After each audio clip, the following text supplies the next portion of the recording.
Mapfre Stadium was the first purpose-built MLS stadium in America. Opening in 1999, it started a new era for the league in stadium construction. This would be both a blessing and a curse, as down the road, the latter of the two would show.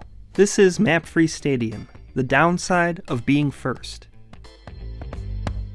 The Columbus Crew was an inaugural member of the MLS, beginning play in 1996, playing its first 3 seasons at Ohio Stadium in Columbus, Ohio.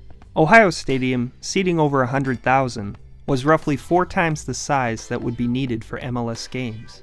Founding owner Lamar Hunt, who also owned the Kansas City Chiefs, paid in full with his Crew ownership group for a new stadium to be opened in 1999. For roughly $28.5 million, Columbus would have the first MLS stadium built for soccer at just over 22,500 capacity. The stadium would serve the city and team adequately for its first roughly decade and a half, with the team winning the MLS Cup in 2008, while setting single-season attendance records 15 years into its lifespan. In 2013, though, Clark Hunt, son of Lamar, and then owner, sold the team to Anthony Precourt. Precourt would own the team for a few years, until in 2017, with Mapfre being only 18 years old, would demand that a new stadium replace Mapfre. Being the first MLS soccer stadium, while a nice distinction, had some drawbacks. While appearing state-of-the-art when built, many other more advanced stadiums would be built over the next 18 years, building off what Mapfre started.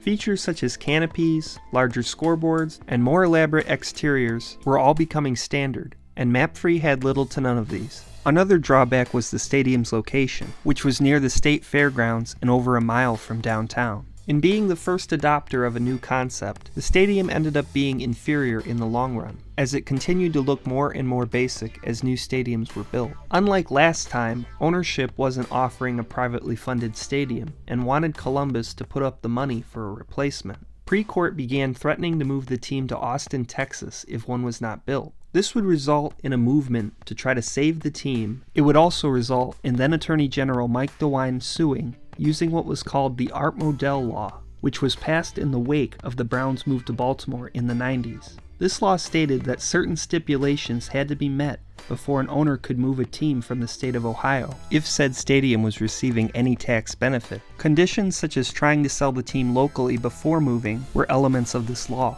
Initially, things did not look well, with the league siding with Precourt's position. He also had a clause in his original agreement to purchase the team that he could move the team to Austin. However, in late 2018, after a campaign to save the team and the threat of a lawsuit, an agreement was reached by all parties. The team would be sold to Cleveland Browns owners Jimmy and Dee Haslam, along with several other smaller partners from Columbus, at a price of $150 million. Precourt would get an expansion team in Austin, along with an agreement for a new stadium there, while Crew ownership, the state and county would reach an agreement to fund a new downtown stadium in Columbus. This would become Lower.com Field, which opened in 2021.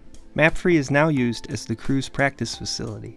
Though no longer used for games, Mapfre shows the downside of being a first adopter in a new concept.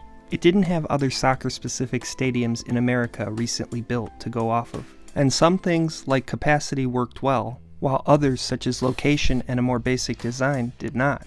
While it may only be used for practice and the occasional concert, along with other much smaller events, it still has an important part in the history of stadiums.